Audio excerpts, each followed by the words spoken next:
കൃഷ്ണകുമാറിനെതിരെ police എടുത്ത counter കേസിന്റെ എഫ്ഐആറിലെ കൂടുതൽ വിവരങ്ങൾ പുറത്തുവന്നു. പണം നൽകിയില്ലെങ്കിൽ മാനഭംഗപ്പെടുത്തുമെന്ന് ഭീഷണിപ്പെടുത്തി ലൈംഗിക ചുവയോടെ സംസാരിച്ച് പരാതിക്കാരുടെ വസ്ത്രത്തിൽ പിടിച്ചുവലിച്ചെന്നും എഫ്ഐആറിലുണ്ട്. താൻ ആദ്യം നൽകിയ പരാതിയിൽ അന്വേഷണം നടത്തുന്നതിൽ ദിയ കൃഷ്ണയുടെ ഓബയോസ് എന്ന് പറയുന്ന സ്ഥാപനവുമായി ബന്ധപ്പെട്ട് ഈ 3 ക്രിമിനലുകളെ ഇതുവരെ പോലീസുകാർ കസ്റ്റഡിയിൽ എടുത്തിട്ടില്ല. എന്തുകൊണ്ടാണ് അവരെ കസ്റ്റഡിയിൽ എടുക്കാത്തതെന്ന് ഇതുവരെ മനസ്സിലായിട്ടില്ല. ഏകദേശം 69 ലക്ഷം രൂപയാണ് അവിടുന്ന് മോഷ്ടിച്ചുകൊണ്ട് പോയത്. പോരാത്തിന് ഇവരുടെ കയ്യിൽ എല്ലാ തെളിവുകളും ഉണ്ട്. കഴിഞ്ഞ ദിവസം തന്നെ ഇവര് 3 പേര് ഇരുന്ന് സംസാരിക്കുന്ന ഒരു വീഡിയോ ഇവര് പുറത്തുവിട്ടിട്ടുണ്ടായിരുന്നു. അതായത് സിന്ധു കൃഷ്ണയുടെ ചാനലിനകത്ത്.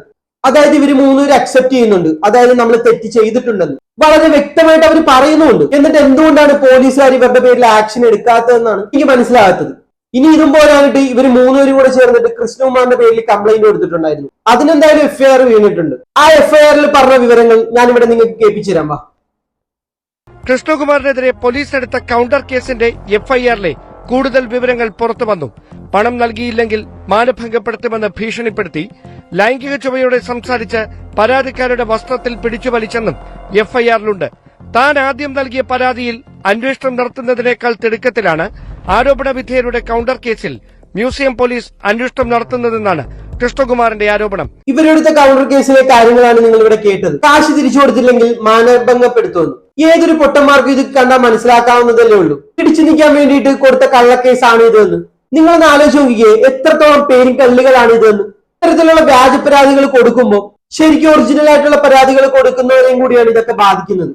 ഇപ്പൊ പെണ്ണുങ്ങൾ എന്ത് കേസ് കൊടുത്താലും അത് ഭയങ്കര പ്രിവിലേജ് ആണെന്ന് പറയുന്നത്. ശരിക്കും പോലീസുകാർ സപ്പോർട്ട് ചെയ്യേണ്ടത് ഇമാതിരി കോപ്രായങ്ങളൊക്കെ കാണിക്കുന്നവരെയല്ല, ഇമാതിരി കള്ളത്തരങ്ങൾ കാണിക്കുന്നവരെയല്ല. ഈ 3 പേരെ ശരിക്കും പറഞ്ഞു കഴിഞ്ഞാൽ അകത്തിടുകയല്ലേ വേണ്ടത്. എന്തൊക്കെ തോന്നിയവസങ്ങളാണ് ഇവർ പരാതിയിൽ എഴുതി കൊടുത്തിരിക്കുന്നത്. ഇനി ഇതിനെക്കുറിച്ച് കൃഷ്ണകുമാർ സംസാരിക്കുന്നുണ്ട്, നമുക്ക് അതും കൂടെ കേട്ടിട്ട് വരാം. മാനഭംഗപ്പെടുത്തുന്നൊക്കെ പറഞ്ഞെന്നുള്ള പരാമർശമൊക്കെ എഫ്ഐആറിലുണ്ട്. 4 പെൺകുട്ടികളുടെ അച്ഛനാണെന്ന് പറയുന്നതാണ്. അപ്പോൾ പെൺകുട്ടിയോട് ഇങ്ങനെ പറഞ്ഞെന്നുള്ളതാണ് എഫ്ഐആറിലെ എഴുതി വെച്ചിരുന്നത്. പണം തന്നില്ലെങ്കിൽ നമ്മളെ മാനഭംഗപ്പെടുത്തുന്നുള്ളത്. അങ്ങനെ പ്രയോഗം എപ്പോഴെങ്കിലും ഏതെങ്കിലും സാഹചര്യത്തിൽ കൃഷ്ണ നടത്തിയിട്ടുണ്ടോ? നിങ്ങളൊരു കാര്യം ആലോചിക്കുക. ഞാൻ സിനിമയിൽ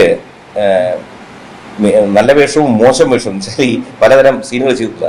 നിങ്ങൾ എവിടെയെങ്കിലും ഒന്ന് ആലോചിച്ച് നോക്കൂ. എന്നെ പറ്റി ഇവിടെ പല ആരോപണങ്ങളും ഈ അടുത്ത കാലത്തൊക്കെ വന്നിട്ട് ഏതെങ്കിലും സ്ത്രീ എനിക്കെതിരെ എവിടെയെങ്കിലും അവരെ വാക്കില്ലാതെ നോക്കുകയോ അവരോട് വാക്കില്ലാതെ സംസാരിക്കുകയോ തൊടുകയോ ചെയ്യുന്ന എവിടെയെങ്കിലും ഒരു പരാതി വന്നാൽ നിങ്ങൾക്ക് പറയാമോ? ഈ 56 വർഷത്തിൽ ഞാൻ പറഞ്ഞു, ഞാൻ വലിയ സൂപ്പർ സ്റ്റാർ ഒന്നും അല്ല. കേട്ടല്ലോ. അതുമല്ല, ഒരു 4 പെൺകുട്ടികളുടെ അച്ഛൻ കൂടിയാണ് ഈ ഒരു വ്യക്തി. ഇങ്ങനെയുള്ള ഒരു വ്യക്തിനെ കുറിച്ചിട്ടാണ് ഇങ്ങനെയുള്ള തോന്നിവാസങ്ങളൊക്കെ വന്നിട്ട് പറയുന്നത്. അതായത് പുള്ളിയുടെ മക്കളുടെ പ്രായം മാത്രമേ ഉള്ളൂ അവർക്ക്.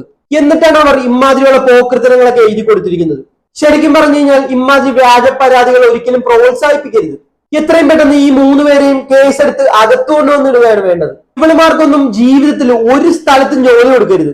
ഒരുത്തി എന്ന് പറയുന്നത് കേട്ട് 1-2 ലക്ഷം രൂപ വെച്ച് മാസം അയച്ചു കൊടുക്കുന്നു ഗൾഫിൽ നിന്ന് ഏട്ടൻ. പിന്നെ പെണ്ണുമ്പളെ നിങ്ങൾ എന്തിനാണ് അവിടെ പോയി ജോലി ചെയ്യുന്നത്? 2 ലക്ഷം രൂപ 1.5 ലക്ഷം രൂപ ശമ്പളം കിട്ടുന്നവർ ഈ 10-15,000 രൂപയ്ക്ക് വേണ്ടി എന്തിനാണ് അവിടെ പോയി ജോലി ചെയ്യുന്നത്? അറിയാൻ വയ്യാണ്ട് ചോദിക്കുവോ? അവരുടെ ആ മനസ്സൊന്നും സമ്മതിക്കണം കേട്ടോ. ഈ 2 ലക്ഷം രൂപ ഒക്കെ കിട്ടിയിട്ടും പിന്നെയും എന്നിട്ട് ഈ പണിയെടുക്കുന്നു.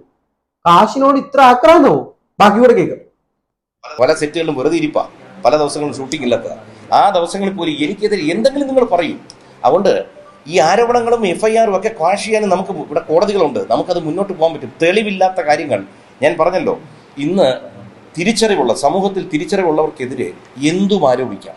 ഒന്നാമത്തെ വിഷയം എടുത്തിരും സ്ത്രീ വിഷയം, അതില്ലെങ്കിൽ ജാതി പരാമർശം, ഇങ്ങനത്തെ കുറെ സാധനം എടുത്തിരും. പക്ഷെ ഇതെല്ലാം ജനങ്ങൾ തിരിച്ചറിഞ്ഞു. കാരണം പൊതുജനത്തിനും ബുദ്ധിയുള്ളവരല്ല, അല്ലാതെ ജനം മണ്ടന്മാരൊന്നും അല്ല. പ്രത്യേകിച്ച് നമ്മുടെ കേരളത്തിൽ നമുക്ക് പ്രൈമറി എഡ്യൂക്കേഷൻ ധാരാളം കിട്ടിയവരാ, എല്ലാവർക്കും മിനിമം വിദ്യാഭ്യാസം ഉള്ളവരാ. അതുകൊണ്ട് ഒരാഴ്ച 2 ആഴ്ച അല്ലെങ്കിൽ 10 തവണയ്ക്ക് ഇത്തരം കാര്യങ്ങൾ പറയാം. ഇതൊന്നും നിലനിൽക്കാൻ പോകുന്ന കഴമ്പില്ലാത്ത ആരോപണങ്ങളാണ്. കേട്ടല്ലോ, ഇത്രേ ഉള്ളൂ. സാമാന്യ ബോധമുള്ളവർക്ക് ഇതൊക്കെ മനസ്സിലാക്കാവുന്നതേ ഉള്ളൂ. കാര്യം ഇത്തരത്തിലുള്ള വ്യാജ പരാതികളൊക്കെ കൊടുത്തിട്ട് നിങ്ങൾ ചെയ്തിരിക്കുന്ന കള്ളത്തരങ്ങൾ ഒരിക്കലും മാറുമെന്ന് നിങ്ങൾ വിചാരിക്കുകയേ വേണ്ട. കഴിഞ്ഞ ദിവസം രാത്രി ഈ 3 എണ്ണത്തിന്റെ ഒരു എക്സ്പ്ലനേഷൻ വന്നിട്ടുണ്ടായിരുന്നു. മനോരമയ്ക്കകത്ത് ഒരു ഇന്റർവ്യൂ കൊടുത്തിട്ടുണ്ട്. നമുക്ക് എന്തായാലും അതും കൂടെ കണ്ടിട്ട് വരാം. കൃഷ്ണകുമാർ ഇപ്പോഴും ആരോപിക്കുന്ന, അല്ലെങ്കിൽ ദിയ ആരോപിക്കുന്നത്, എൻ്റെ 69 ലക്ഷം രൂപ നിങ്ങളുടെ അക്കൗണ്ടിലേക്ക് വന്നു, നിങ്ങൾ അടിച്ചു മാറ്റിയിട്ടുണ്ട് എന്നുള്ളതാണ്. നിങ്ങളുടെ അക്കൗണ്ടിലേക്ക് പണം വന്നിട്ടുണ്ടോ ദിയയുടെ കടയിൽ നിന്ന്? അവരുടെ കടയിൽ നിന്ന് നമുക്ക് ക്യാഷ് വന്നിട്ടുണ്ട്. നമ്മുടെ അടുത്ത് പറഞ്ഞിട്ടുണ്ടായിരുന്നു ഫസ്റ്റ് ഒരുപാട് പേയ്മെൻറ്റ് വരുന്നതല്ലേ, കുറച്ച് നിങ്ങളുടെ അക്കൗണ്ടിലോട്ട് വാങ്ങിക്കാനാണ് പറഞ്ഞിട്ടുണ്ടായിരുന്നത്. അപ്പോൾ ഞങ്ങളുടെ അക്കൗണ്ടിൽ മേടിച്ച് ദിയേജിക്ക് ക്യാഷായിട്ട് കൊടുക്കുമായിരുന്നു. പിന്നീടാണ് ഞങ്ങളുടെ അടുത്ത് പറയുന്നത് എനിക്ക് ടാക്സ് ഇഷ്യൂ കാരണമാണ് നിങ്ങളുടെ കയ്യിൽ മേടിക്കാൻ പറയും. കാര്യം ചേച്ചിക്ക് ഓൺലൈൻ പേയ്മെൻറ്റ് ചേച്ചിയുടെ കയ്യിലല്ലേ പോകണം, നമ്മുടെ കയ്യിലല്ലല്ലോ. അപ്പോൾ കസ്റ്റമറിൻ്റെ വരുമ്പോൾ അത് നമ്മളാണ് വാങ്ങിക്കുന്നത്. ഏത് മാസം മുതൽ ഇങ്ങനെ പണം നിങ്ങളുടെ അക്കൗണ്ടിലേക്ക് മേടിക്കുന്നുണ്ട്? എനിക്ക് തോന്നുന്നു ഒരു ഓഗസ്റ്റ് മാസം തൊട്ട്. ഈ പറയപ്പെടുന്ന പോലെ 69 ലക്ഷത്തോളം രൂപ 3 പേരുടെ അക്കൗണ്ടിലേക്കായിട്ട് വന്നിട്ടുണ്ടോ? ഇല്ല, അതിപ്പോൾ ബാങ്ക് സ്റ്റേറ്റ്മെന്റ് എടുത്ത് പരിശോധിക്കാവുന്നതേ ഉള്ളൂ. ഒരു അക്കൗണ്ടിലേക്കാണോ മേടിക്കുന്നത് അതോ എങ്ങനെയാണ് ഈ 3 അക്കൗണ്ടിലേക്ക് മേടിക്കുന്നുണ്ട്? നമ്മൾ 3 അക്കൗണ്ടിലോട്ട് മേടിക്കും. ആരാണ് ആദ്യം കസ്റ്റമർ അറ്റൻഡ് ചെയ്യുന്നത് അതനുസരിച്ചായിരിക്കും ഇരിക്കുന്നത്. കേട്ടില്ലേ? ഇപ്പൊ പറയാനായിട്ട് നാവ് പോകുന്നുണ്ട് അവർക്ക്. ഈ ദിയെ വിളിച്ച് ഫോൺ ചെയ്യുന്ന സമയത്ത് ഈ 3 കിടന്ന് വിറയ്ക്കുന്ന ഒരു സീനാണ് നമ്മൾ കണ്ടത്. ഇവര് 3 പേരും കൂടി ഇരുന്ന് സംസാരിക്കുന്ന ഒരു വീഡിയോ ഉണ്ടല്ലോ, അതായത് സിന്ധു കൃഷ്ണ പോസ്റ്റ് ചെയ്തൊരു വീഡിയോ. ആ വീഡിയോക്കകത്ത് വ്യക്തമായിട്ട് പറയുന്നുണ്ട് ഇവർ ഏത് രീതിയിലാണ് കാശ് അടിച്ചു മാറ്റിയെന്നൊക്കെ. എന്നിട്ടാണ് ഇങ്ങനെ വന്നിരുന്നിട്ട് ഇമാതിരി ഡയലോഗ് അടിക്കുന്നത്. അതായത് ഇവര് പറയുന്നത് പോലെയൊക്കെ ഈ ATM നിന്ന് കാശൊക്കെ എടുത്തു കൊടുത്തിട്ടുണ്ടെങ്കിൽ അതിന്റെയൊക്കെ ട്രാൻസാക്ഷൻ ഡീറ്റെയിൽസ് എടുത്താൽ മനസ്സിലാകത്തില്ലേ? ഇവരുടെ ഭാഗത്ത് യാതൊരുവിധ തെളിവോ കാര്യങ്ങളോ ഒന്നുമില്ല. ബാക്കി കൂടെ കണ്ടു നോക്കാമോ? ഈ പറഞ്ഞ 69 ലക്ഷം രൂപയുടെ കച്ചവടമൊക്കെ ഈ 10 മാസം കൊണ്ട് അല്ലെങ്കിൽ 11 മാസം കൊണ്ട് അവിടെ നടന്നിട്ടുണ്ടോ? ഇല്ല. ചാറ്റുകളൊക്കെ നിങ്ങൾ കാണിക്കുന്നുണ്ട്. അതെന്നാണ് നിങ്ങൾ തമ്മിലുള്ള ഒരു തർക്കം തുടങ്ങുന്നത്? തർക്കം കുറച്ച് നാളായിട്ട് തുടങ്ങിയെങ്കിൽ ഇത് കുറച്ച് പ്രശ്നമായി തുടങ്ങുന്നത് 29-ാം തീയതി മുതൽ. നമ്മൾ 3 പേരും ഒരുമിച്ച് ജോലി നടത്തിയതിന്റെ ഒരു പകയാണ്. നിങ്ങൾ എന്തിനാണ് 30-ാം തീയതി രാവിലെ പണം കൊണ്ടു കൊടുക്കുന്നത്? കസ്റ്റമേഴ്സിന് ആർക്കും അറിയില്ല. ദിയയുടെ നിർദ്ദേശപ്രകാരമാണ് നമ്മൾ നമ്മുടെ അക്കൗണ്ടിൽ പേയ്മെന്റ് മേടിക്കുന്നതും നമ്മൾ ക്യാഷ് ആയിട്ട് ദിയയ്ക്ക് കൈമാറുന്നതും ഒന്നും കസ്റ്റമേഴ്സിന് അറിയില്ല. ദിയ സ്കാം അലേർട്ട് എന്ന് പറഞ്ഞ് സ്റ്റാറ്റസ് ഇട്ടപ്പോൾ തന്നെ കസ്റ്റമേഴ്സ് ഈ സംഭവമൊക്കെ അയച്ചു കൊടുത്തിട്ട്. അപ്പം ഞങ്ങളുടെ കയ്യിൽ ഇപ്പോൾ ലിക്വിഡ് മണി കൊടുത്തതിന് തെളിവില്ല. ഞങ്ങൾ ക്യാഷ് ആയിട്ട് കളക്ട് ചെയ്തത് കാരണം ഡ്രൈവറൊക്കെയാണ് നമ്മുടെ നിന്ന് കളക്ട് ചെയ്യുന്നത്. അപ്പം നമുക്ക് അതിന് തെളിവെടുക്കാൻ പറ്റിയിട്ടില്ല.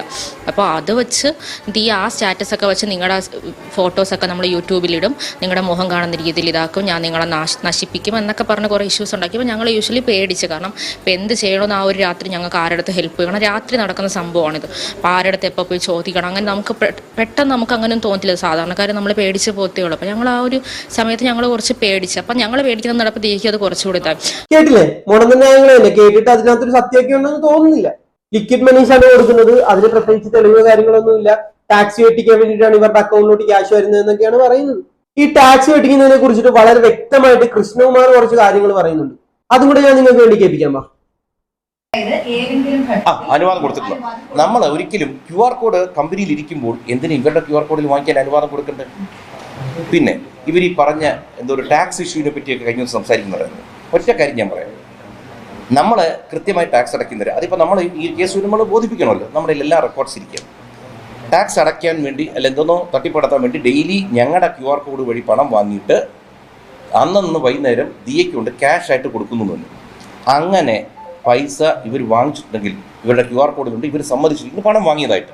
എന്നാൽ പണം കൊടുക്കണമെങ്കിൽ എവിടെന്നെങ്കിലും ഇവർ വിഡ്രോ ചെയ്യണമല്ലോ.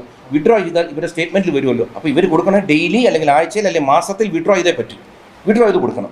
ഇതിന്റെ മാത്രം ഇതെല്ലാം നോക്കിയാൽ സ്റ്റേറ്റ്മെന്റ് കാണാം. സ്റ്റേറ്റ്മെന്റിൽ ഇങ്ങനെ സംഭവം ഉണ്ടോന്ന് പോലീസുകാർ അന്വേഷിച്ചാൽ തീരാവുന്ന വളരെ വ്യക്തമായിട്ടുള്ള കാര്യമാണ്. ഇങ്ങനെ അവർ ATM നിന്ന് എടുത്തിട്ടുണ്ടെങ്കിൽ അതിന്റെ സ്റ്റേറ്റ്മെന്റ് നോക്കിയാൽ പോരെ. ബാങ്ക് സ്റ്റേറ്റ്മെന്റ് എടുത്തു കഴിഞ്ഞാൽ അതിൽ നിന്ന് എല്ലാം കിട്ടും. ഇവരുടെ ഭാഗത്ത് ഇതൊന്നും തെളിയിക്കാനുള്ള യാതൊരുവിധ തെളിവുകളും ഇല്ല. ഇവരെ ഈ നിമിഷം വരെയും പോലീസുകാർ അറസ്റ്റ് ചെയ്തിട്ടുമില്ല.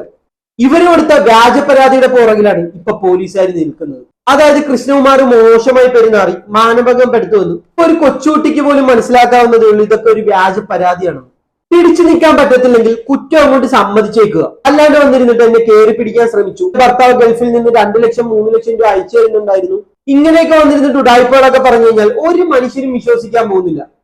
ഇതൊക്കെ കണ്ടിട്ട് നിങ്ങൾക്ക് എന്താണ് തോന്നുന്നത് വെച്ച് കഴിഞ്ഞാൽ അടിയിൽ കമന്റ് ബോക്സിൽ രേഖപ്പെടുത്തുക. നമുക്ക് അടുത്ത വീഡിയോയിൽ കാണാം. Bye bye.